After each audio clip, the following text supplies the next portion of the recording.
જય શ્રી કૃષ્ણ. ક્યારેક એવું થયું છે કે તમે બિલકુલ એકલા બેઠા હો, ચારે તરફ ઘોંઘાટ હોય, પણ અંદર એક અજીબ સન્નાટો હોય અને મન અચાનક પૂછી બેસે કે આ બધું મારી સાથે જ કેમ થઈ રહ્યું છે? ક્યારેક સવારે આંખ ખુલતા જેવું લાગ્યું હોય કે જિંદગી જાણે હાથમાંથી નીકળી ગઈ છે. જે વિચાર્યું હતું તે થયું નહીં અને જે થઈ રહ્યું છે તે સહન થઈ રહ્યું નથી. ક્યારેક લાગ્યું હોય કે બોલવા માટે ઘણું બધું છે પણ સાંભળનાર કોઈ નથી. સહારો જોઈએ પણ ખભો ક્યાંય દેખાતો નથી. જો દિલે એકવાર પણ એવું અનુભવ્યું હોય તો યકીન માનજો કે આ માત્ર તમારી વાર્તા નથી અને આ વિડિયો યું જ તમારી સામે આવ્યો છે. આજે આપણે તે સખાની વાત કરવાના છીએ જે માત્ર મહાભારતના મેદાનમાં અર્જુન સાથે નહોતા પણ દરેક એવા માણસ સાથે છે જે અંદરથી તૂટતો હોવા છતાં બહારથી મુસ્કુરાવાની કોશિશ કરે છે. આજે વાત તે પરમાત્માની છે જેણે યુદ્ધ શીખવ્યું નહીં, જીવન જીવવું શીખવ્યું. જેણે એ નહીં કહ્યું કે દુઃખ નહીં થશે, પણ એ સમજાવ્યું કે દુઃખમાં પણ કેવી રીતે સ્થિર રહેવું. ભગવાન શ્રીકૃષ્ણની વાણી કોઈ ભારે શબ્દોવાળો ઉપદેશ નથી. તે એક મિત્રની જેમ છે જે ચૂપચાપ તમારી પાસે બેસીને કહે છે કે હું તને સમજું છું. તેમની વાતો પુસ્તકોમાં બંધ નથી. તે આજે પણ આપણી ગૂંચવણોમાં શ્વાસ લે છે, આપણા ડરમાં બોલે છે, આપણા નિર્ણયોમાં રસ્તો બનાવે છે.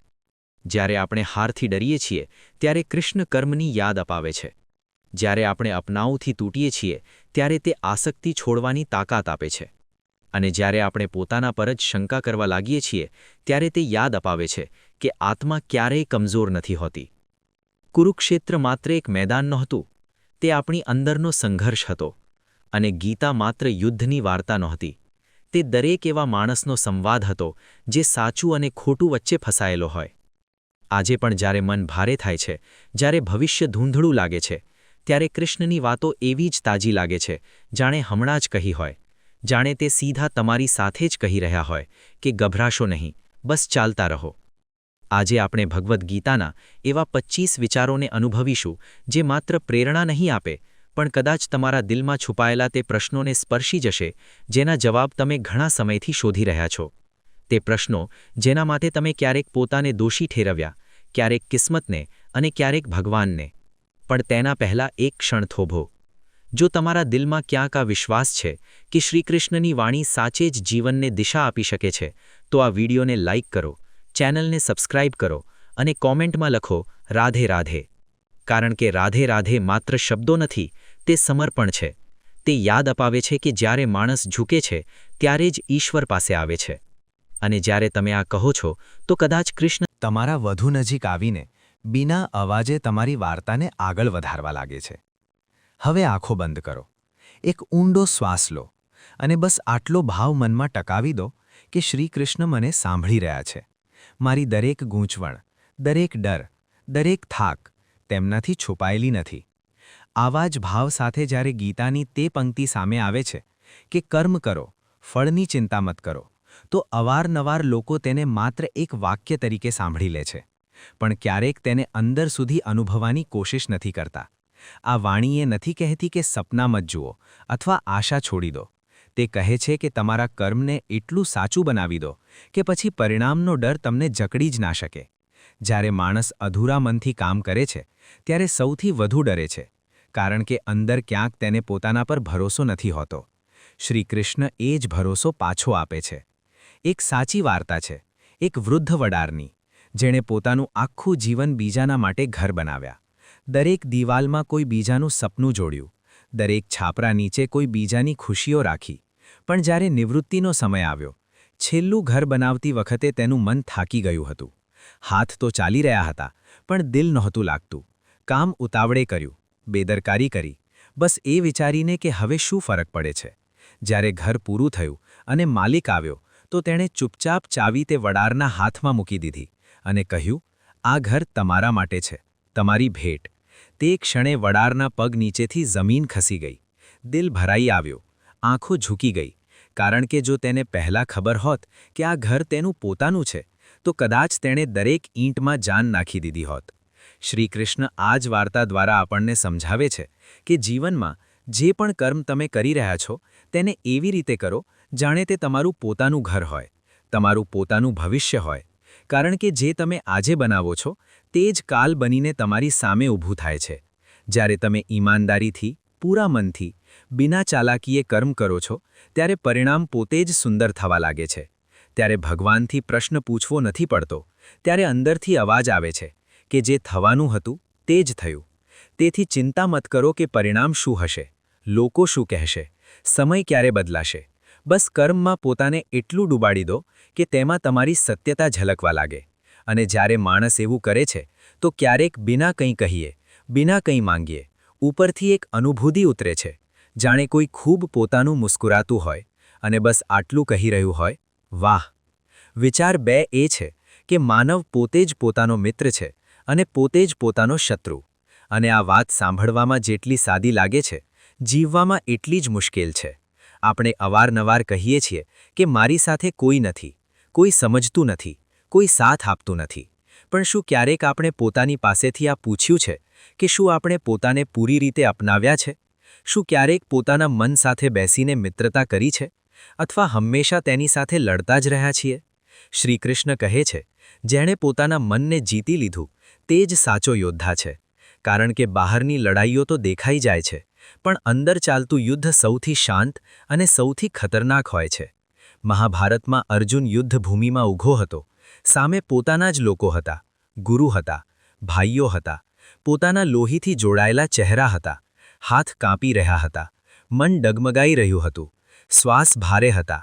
અને તે ક્ષણે શ્રીકૃષ્ણ એ કોઈ કઠોર આદેશ ના આપ્યો, બસ હળવી મુસ્કાન સાથે આટલું કહ્યું કે અર્જુન, તારું સૌથી મોટું યુદ્ધ સામે નથી, તે તારા અંદર ચાલી રહ્યું છે.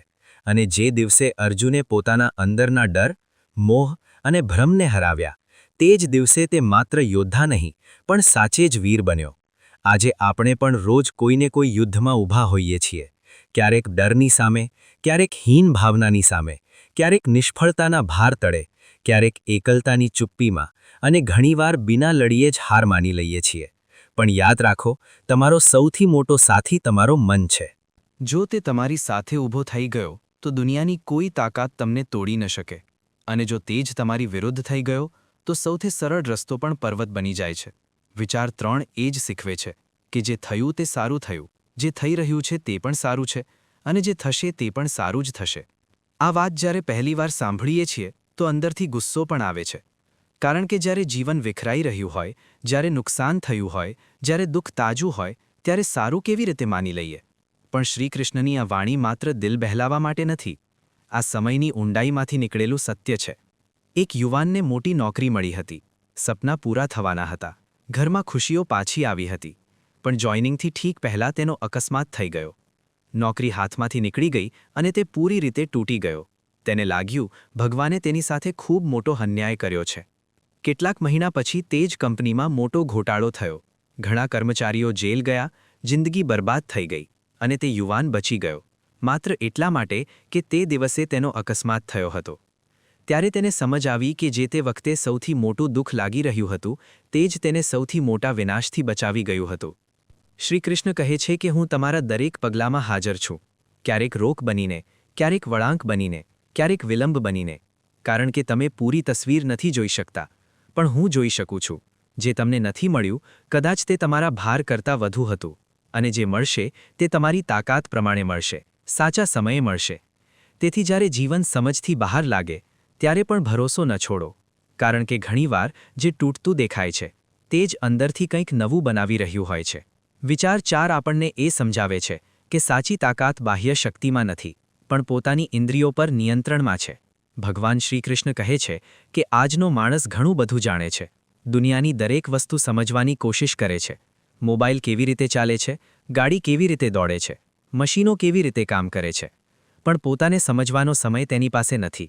તેને એ નથી ખબર કે તેનો ગુસ્સો ક્યારે તેની જ જિંદગી બાળી નાખશે, તેનો લોભ ક્યારે તેને ખોટા રસ્તે લઈ જશે, તેની ઈચ્છાઓ ક્યારે તેને કમજોર બનાવી દેશે.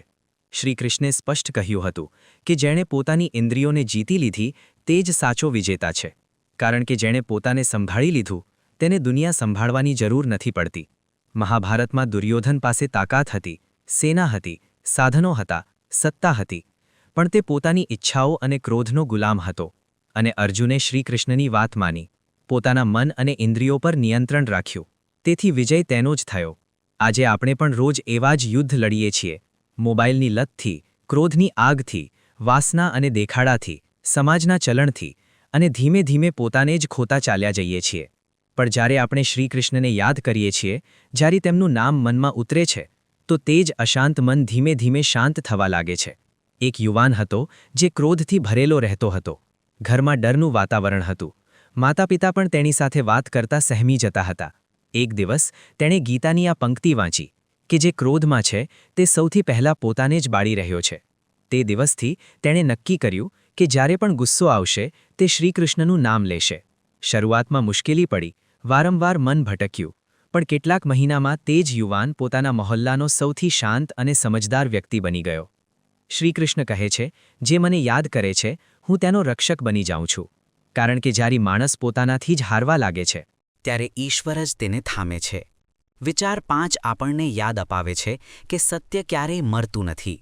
આજના સમયમાં લોકો કહે છે કે સાચાઈથી કંઈ નથી થતું. ચાલાક બનો, જૂઠું બોલો, આગળ વધો. પણ જો સાચે જ જોઈએ તો મહાભારતમાં જીત તેમની નહોતી થઈ જેમની પાસે વધુ સૈનિકો હતા, વધુ ધન હતું, પણ તેમની થઈ જેમની સાથે સત્ય ઊભું હતું. શ્રીકૃષ્ણે પાંડવોને કહ્યું હતું કે જો તમે સત્યના માર્ગે ચાલશો તો હું હંમેશા તમારી સાથે રહીશ. અને જ્યાં કૃષ્ણ સાથે હોય ત્યાં હાર કેવી રીતે થઈ શકે? એક નાની બાળકી હતી જે શાળામાં જૂઠું બોલવાથી મના કરી દેતી હતી. બાકીના બાળકો તેની મજાક ઉડાવતા હતા. ક્યારેક શિક્ષક પણ નારાજ થઈ જતા હતા. પણ તે માસૂમ બાળકી બસ આટલું કહેતી હતી કે મને મારા કાન્હાએ શીખવ્યું છે કે જૂઠું ન બોલો. તે વખતે કોઈને તેની વાત મોટી ન લાગી, પણ સમય વીત્યો, તે જ બાળકી મોટી થઈ અને આગળ જઈને તે જ શહેરની જજ સંગીત બની અને લોકો તેને ઈમાનદારી અને ન્યાયનું ઉદાહરણ માનવા લાગ્યા. ત્યારે બધાને સમજ આવી કે જૂઠું તાત્કાલિક સંગીત ફાયદો આપી શકે છે, પણ તેની ઉંમર ખૂબ ટૂંકી હોય છે. જ્યારે સત્ય ધીમે ચાલે છે, ચૂપચાપ ચાલે છે, પણ ક્યારેય પડતું નથી. શ્રીકૃષ્ણ કહે છે, સત્યને પકડીને ચાલો. ભલે રસ્તો લાંબો લાગે, કારણ કે અંતે તે જ રસ્તો તમને ત્યાં લઈ જશે જ્યાં આત્માને શાંતિ મળે છે. વિચાર 6 આપણને અંદરની તે ઊંચાઈથી પરિચય કરાવે છે જ્યાં નુકસાન અને લાભ, વિજય અને પરાજય એક સરખા લાગવા લાગે છે. ભગવાન શ્રીકૃષ્ણ કહે છે કે થોડું પોતાની પાસેથી પૂછો. આપણામાંથી કેટલા લોકો છે જે જીત મળતા અહંકારથી ન ભરાઈ જાય અને હારના એક આંચકામાં તૂટી ન જાય? ક્યારેક તો એક હળવી ટીકા પણ મનને અંદર સુધી હલાવી દે છે અને થોડી વખાણ તેને આકાશે પહોંચાડી દે છે. પણ શ્રીકૃષ્ણ સમજાવે છે કે જે દિવસે માણસ આ બંને વચ્ચે સ્થિર રહેવું શીખી લે છે, તે જ દિવસે તે પોતાને જાણી લે છે. યુદ્ધભૂમિમાં અર્જુને ગભરાઈને પૂછ્યું હતું કે શું હું હારી જઈશ? શું મારો અંત અહીં છે? અને તે સમયે શ્રીકૃષ્ણે બિના કોઈ ચિંતાએ મુસ્કુરાતા કહ્યું હતું કે તું બસ તારો ધર્મ નિભાવ, જીત અને હારની ચિંતા મને સોંપી દે. તે એક વાક્યમાં જીવનનું મોટું રહસ્ય છુપાયેલું છે કે જ્યારે માણસ પોતાના કર્તવ્ય પર ટકી જાય છે ત્યારે પરિણામ પોતે જ પોતાનું સ્થાન લઈ લે છે. એક સાધુની વાર્તા છે જે ગામે ગામ ફરીને લોકોની સેવા કરતા હતા. ક્યારેક કોઈ તેમને આદરથી ભોજન આપી દેતું, તો ક્યારેક કોઈ બિના કારણે અપશબ્દ કહી દેતું. કોઈએ એક દિવસ તેમની પાસેથી પૂછ્યું કે તમે આટલો અપમાન કેવી રીતે સહી લો છો? તો સાધુએ શાંતિથી કહ્યું કે જેમ શ્રીકૃષ્ણે શીખવ્યું છે, જે અંદરથી સ્થિર છે તે જ સાચો છે. વખાણ અને નિંદા તો બહારના અવાજો છે. તેમને મનમાં જગ્યા આપવી કે ન આપવી આપણા હાથમાં છે. અને આ જ પ્રશ્ન આપણી સામે પણ ઊભો છે કે શું આપણે પણ એવા બની શકીએ? કદાચ બની શકીએ, જો આપણે શ્રીકૃષ્ણની આ શીખને ધીમે ધીમે પોતાના મનમાં ઉતારી લઈએ. વિચાર 7 આ જ સ્થિરતાને વધુ ઊંડાઈ આપે છે કે જેનું મન સંતુલિત છે તે જ સાચો જ્ઞાની છે. ભગવાન શ્રીકૃષ્ણ કહે છે કે જીવનમાં ઉતાર ચઢાવ આવવા સ્વાભાવિક છે. ક્યારેક ખુશી દસ્તક આપે છે તો ક્યારેક દુઃખ બિના કહીએ ચાલ્યો આવે છે. પણ દરેક હાલતમાં મનને સંભાળીને રાખવું જ સાચું જ્ઞાન છે. એક ખેડૂતની વાર્તા યાદ આવે છે જેના ખેતરમાં એક દિવસ અચાનક આગ લાગી ગઈ.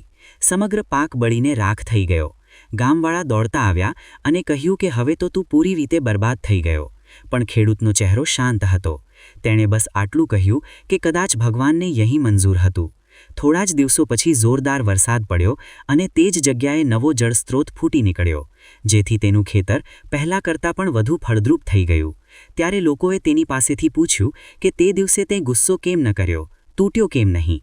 તો ખેડૂતે કહ્યું કે શ્રીકૃષ્ણે શીખવ્યું છે કે જે સ્થિર રહે છે તે જ સાચો જ્ઞાની હોય છે. તેથી જ્યારે આગલી વાર જીવનમાં કંઈક ઉલટું સીધું થઈ જાય, જ્યારે બધું હાથમાંથી નીકળતું લાગે, તો બસ મનમાં આટલું કહી દેવું કે કૃષ્ણ તું છે ને, પછી મને ડર કઈ વાતનો. વિચાર 8 આપણને તે સત્યથી સામનો કરાવે છે જેને સમજવું સરળ નથી, પણ સમજ આવી જાય તો જીવનનો ભાર હળવો થવા લાગે છે કે આ સંસારમાં દરેક વસ્તુ નાશવંત છે, માત્ર આત્મા અમર છે. ભગવાન શ્રી કૃષ્ણ કહે છે કે આપણે રોજ કોઈ ન કોઈ બાહ્ય વસ્તુને પકડીને જીવીએ છીએ. નોકરી છૂટી ગઈ તો તૂટી ગયા, ગાડી ખરાબ થઈ ગઈ તો ગુસ્સો આવી ગયો, ફોન પડી ગયો તો એવું લાગ્યું જાણે કંઈક ખૂબ કિંમતી ખોવાઈ ગયું હોય. પણ ક્યારેક શાંત થઈને એ નથી વિચાર્યું કે આ બધું તો માત્ર સાધન છે, સાચો આપણે નથી. શ્રી કૃષ્ણ સમજાવે છે કે આત્મા ન જડી શકે, ન કપાઈ શકે, ન સુકાઈ શકે, ન મારી શકાય.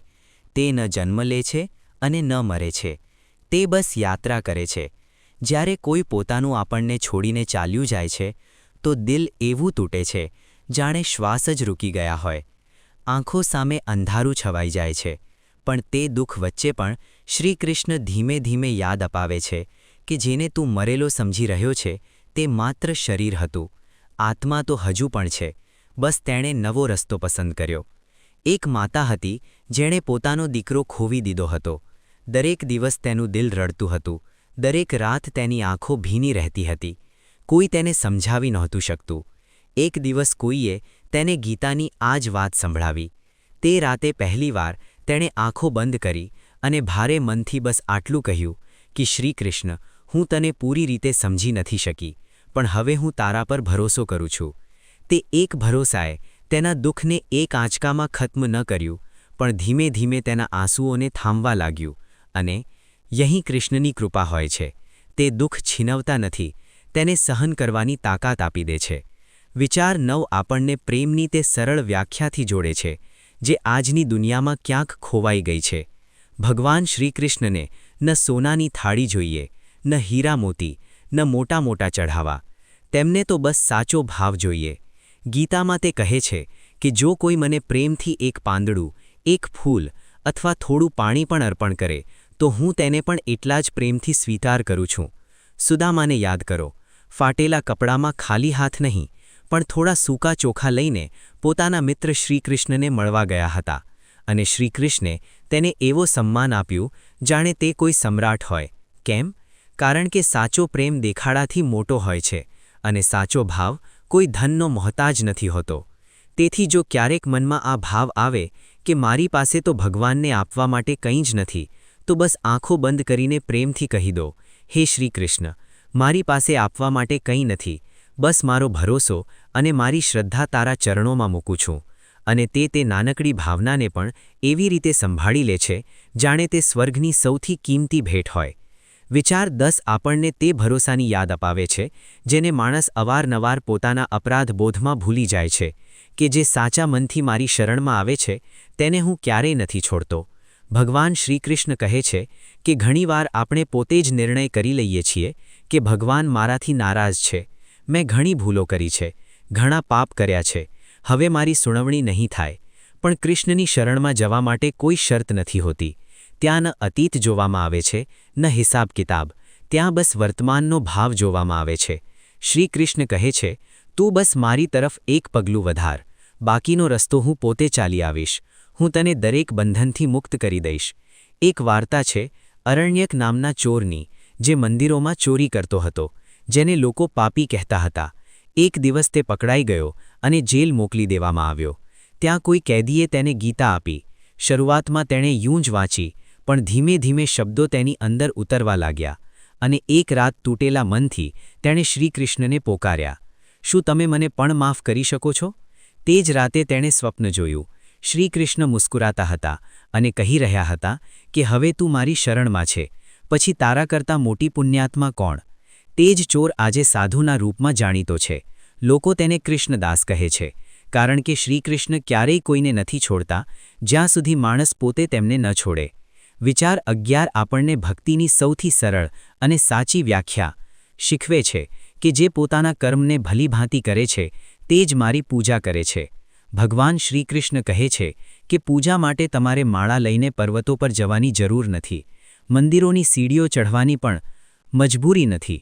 સાચી પૂજા ત્યાં જ થાય છે જ્યાં તમે પોતાના કર્તવ્યને પૂરી ઈમાનદારીથી નિભાવો છો. એક શિક્ષક જો દિલથી ભણાવે છે તો તે પણ પૂજા કરી રહ્યો છે. ત્યારે આપણે જૂઠું બોલતા હિચકીએ છીએ, કોઈને ધોખો આપતા પહેલાં રૂકીએ છીએ, કોઈનું દિલ દુખાવતા પહેલાં વિચારીએ છીએ, કારણ કે આપણને આ અહેસાસ થવા લાગે છે કે જેની સાથે હું આ કરી રહ્યો છું તેના અંદર પણ તે જ કૃષ્ણ બેઠા છે. એક વૃદ્ધ ભિખારી રોજ મંદિરની બહાર બેસતો હતો. લોકો તેને ધુતકારતા હતા, નજર ફેરવી લેતા હતા. એક દિવસ એક નાની બાળકી, સંગીત, આવી. તેણે તેને પાણી પીવડાવ્યું.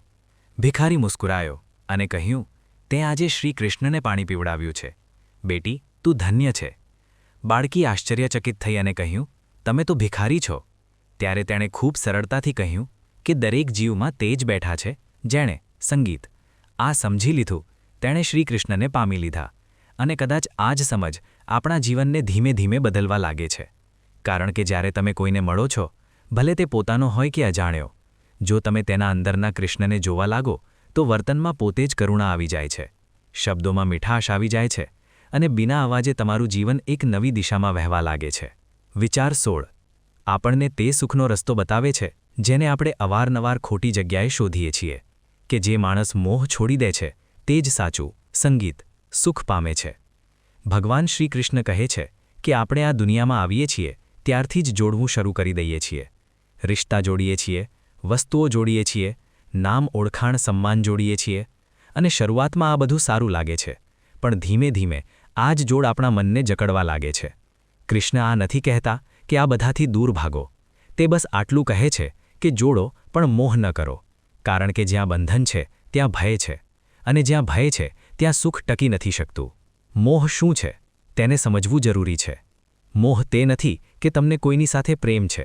મોહ તે છે કે તમે તેને છોડી જ ન શકો. જેમ એક બાળકને રમકડું ખૂબ પ્રિય હોય છે, પણ જો તે તેને એક ક્ષણ માટે પણ, સંગીત, નીચે ન મૂકી શકે તો તે જ રમકડું તેનો મિત્ર નહીં પણ તેનું બંધન બની જાય છે. એક સાધુએ પોતાના શિષ્યને ખૂબ સરળ શબ્દોમાં કહ્યું હતું કે જો તું નદીમાં તરવા માંગે છે તો પથ્થર પકડીને નથી તરી શકતો. અને આ જ વાત આપણા જીવન પર લાગુ પડે છે. જો આપણને જીવનના પ્રવાહ સાથે વહેવું, સંગીત, છે, આગળ વધવું છે તો મોહના પથ્થરું ધીમે ધીમે છોડવા પડશે. મા બાપ સાથે પ્રેમ કરો, પૂરા મનથી કરો, પણ જો મોહ હશે તો તેમના જતા પછી આખી જિંદગી તૂટેલા રહીશું. રિશ્તાઓમાં સ્નેહ રાખો, પણ જો પકડ હશે તો તે જ સ્નેહ પીડા બની જશે. શ્રીકૃષ્ણે પોતે આ જીવીને બતાવ્યું. તેમણે રાધા સાથે પ્રેમ કર્યો, ગહન, પવિત્ર, પણ મોહ ન કર્યો. તેમણે અર્જુનને સખા કહ્યો, સંગીત, પોતાનો માન્યો, પણ યુદ્ધભૂમિમાં ભાવુક થઈને ધર્મથી ન ડગ્યા. કૃષ્ણ આપણને આ જ શીખવે છે કે જોડો, ખુલ્લા મનથી જોડો, પણ બંધાઈ ન જાઓ, કારણ કે જ્યાં બંધન છે ત્યાં ભય છે અને જ્યાં ભય છે ત્યાં સુખ ટકી નથી શકતું.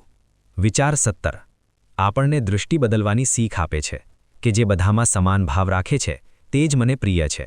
ભગવાન શ્રી કૃષ્ણ કહે છે કે આપણે અવારનવાર લોકોને તેમના રૂપ, નામ, જાતિ, કામ, પદ અને હેસિયતથી તોલીએ છીએ અને તે જ આધારે સન્માન અથવા તિરસ્કાર આપી દઈએ છીએ.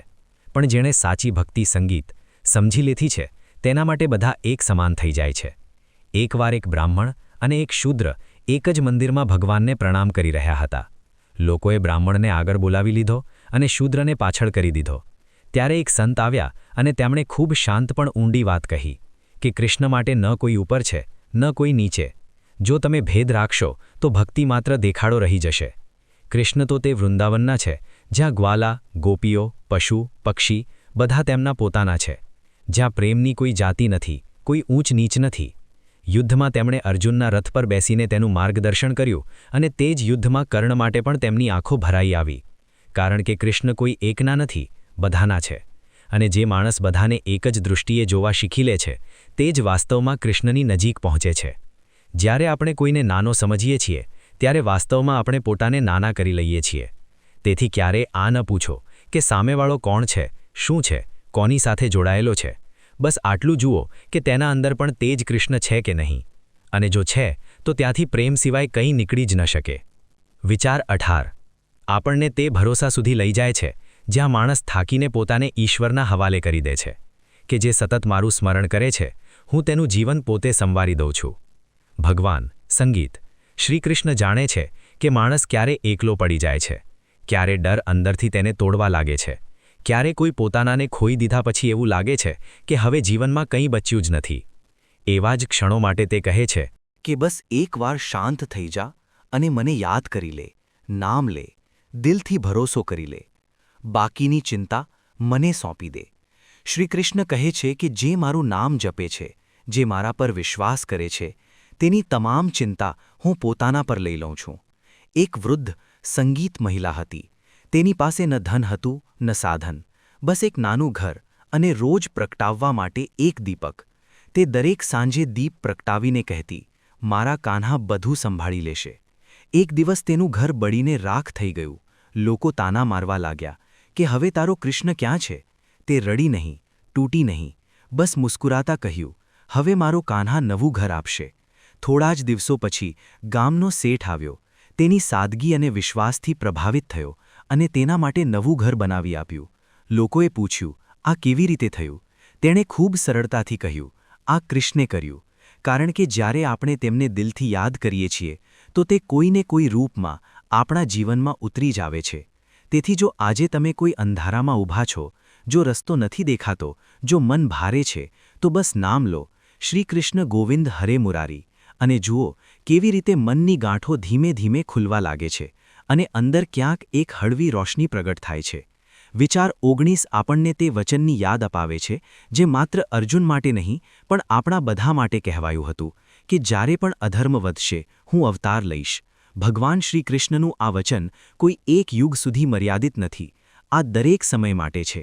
દરેક યુગમાં, દરેક દોરમાં જ્યારે અધર્મ વધે છે, જ્યારે અન્યાય હદ વટાવે છે, જ્યારે સાચાઈ દબાવવામાં આવે છે, ત્યારે કૃષ્ણ કોઈને કોઈ રૂપમાં પ્રગટ થાય છે. ક્યારેક તે કોઈની આવાજ બનીને સામે આવે છે, ક્યારેક કોઈ માતાના આંસુ લૂછતા સંગીત હોય, ક્યારેક કોઈ સાદા બાળકની માસૂમ મુસ્કાનમાં, તો ક્યારેક કોઈ એકલા ઊભેલા માણસની હિંમત બનીને.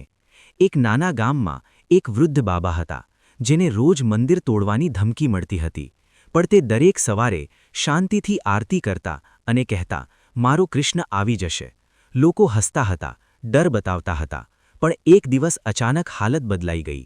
નિર્ણયો પલટાઈ ગયા, મંદિર બચી ગયું. લોકોએ આશ્ચર્યથી પૂછ્યું, આ કેવી રીતે થયું? તો બાબાએ મુસ્કુરાતા બસ આટલું કહ્યું, મેં કહ્યું હતું ને, જ્યારે અધર્મ વધશે તો કૃષ્ણ આવશે. બસ તેમના સમયની રાહ જોવી પડે છે. તેથી જ્યારે પણ તમને લાગે કે બધું બગડી રહ્યું છે, કે ન્યાય હારી રહ્યો છે, કે સત્ય દબાઈ રહ્યું છે, ત્યારે ડરશો નહીં, ગભરાશો નહીં. બસ મનમાં આટલું કહી દો, હે કૃષ્ણ, હવે તારો સમય છે આવવાનો. અને પછી જુઓ, ક્યાંક ને ક્યાંક કોઈને કોઈ રૂપમાં કંઈક એવું જરૂર થશે જે તમારા અંદર સુધી ઉતરી જશે અને બિના શબ્દો વગર કહી દેશે કે હા, તે આવી ગયા છે.